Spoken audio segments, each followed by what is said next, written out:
your principal subject matter. How is it going on the political side? Admiral?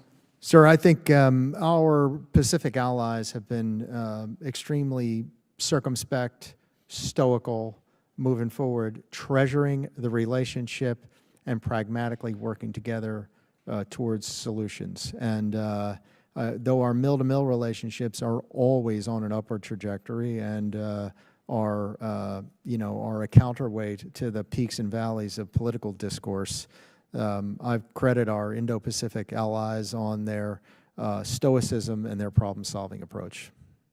Thank you. General? Sir, I would say that by virtue of process alone and the procedures that we follow, they're intricately wound together, the two. I won't speak to the politics, but when you look at things like the Security Consultative Meeting, that goes to the Secretariat level where those meetings will take place, which involve us.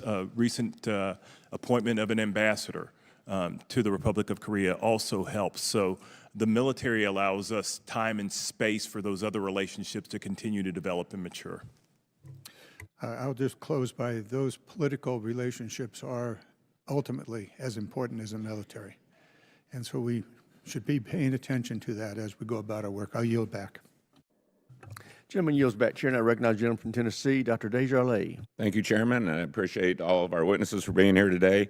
Admiral Paparo, I would like to start with you. Based on the three incredibly and complex, successful operations recently carried out by the United States military, have you sensed any change in China's posture, behavior, and calculation in terms of risk associated with getting an engagement with the United States? And to put it more briefly, does this make them want to expedite or to delay?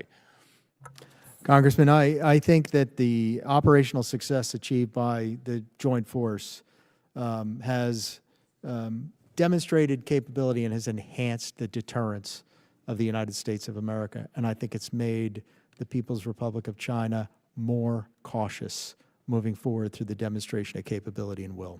Thank you. And I think you and I share a common belief in the importance of space. You've mentioned it in your opening statement, and I couldn't agree more. But we all know that space and information superiority will be the key to winning the wars of the future.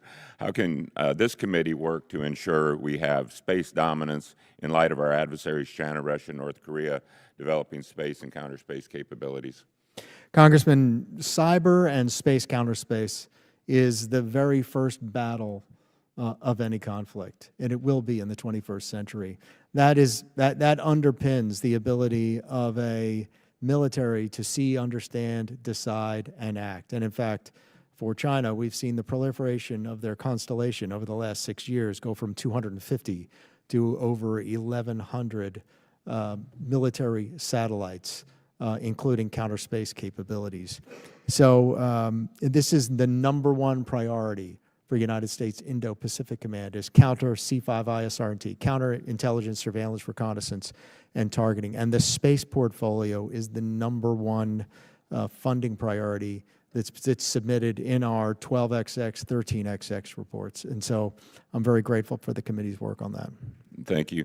General Brunson, as we're all aware, North Korea is continuing to develop and test new weapon systems, including the unveiling of a new submarine platform, escalating activity around their nuclear development sites, and of course Sunday's ballistic missile test. How have these test developments impacted your command?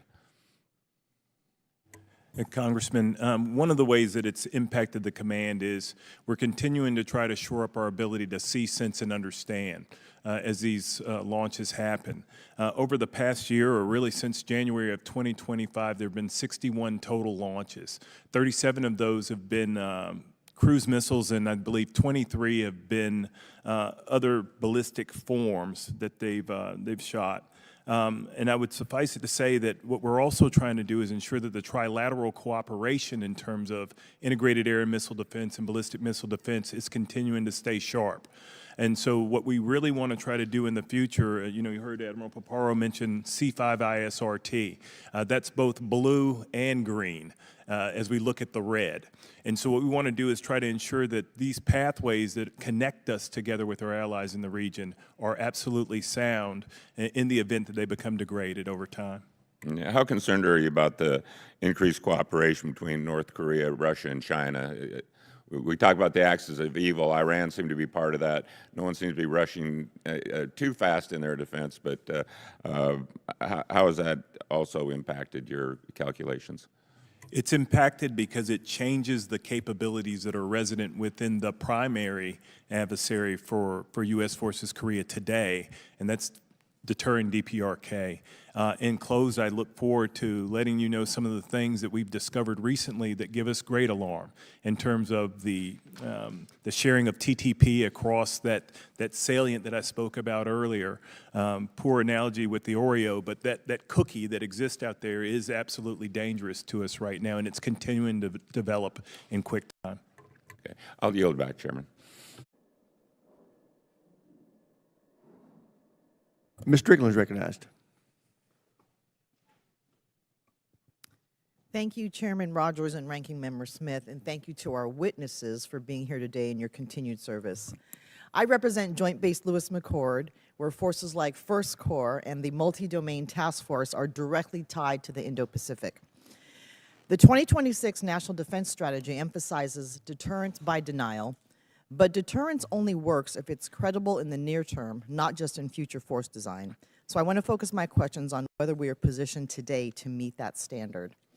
Admiral Paparo, I'm going to move over so I can make eye contact with you. Representing JBLM, where First Corps and the Multi-Domain Task Force are directly tied to the Indo-Pacific mission, at an unclassified level, do you believe that U.S. forces today are postured to maintain credible deterrence against China in the near term? I do believe that we're postured correctly, and but a very important element of that, and this is particular with regard to JBLM, among other locations in the western United States, is the mobility of forces to move, and that mobility is underpinned by air and maritime capability that can rapidly move forces. All right, and maybe I've answered my follow-up. The top one or two capability areas where additional progress is most needed now. Well, you know, I've talked about the changing character warfare, and so munitions is counter C5ISR and munitions is critically important, but sustainment includes the ability to deploy, the ability to phase. That's a key area for improvement, and that is maritime vessels, including Army watercraft. That is cargo aircraft. That's tanker aircraft. Really across the whole spectrum. Thank you, sir. Now moving on to General Brunson. Roughly 28,500 U.S. service members are stationed in the Republic of Korea, with many serving 2 to 3 year tours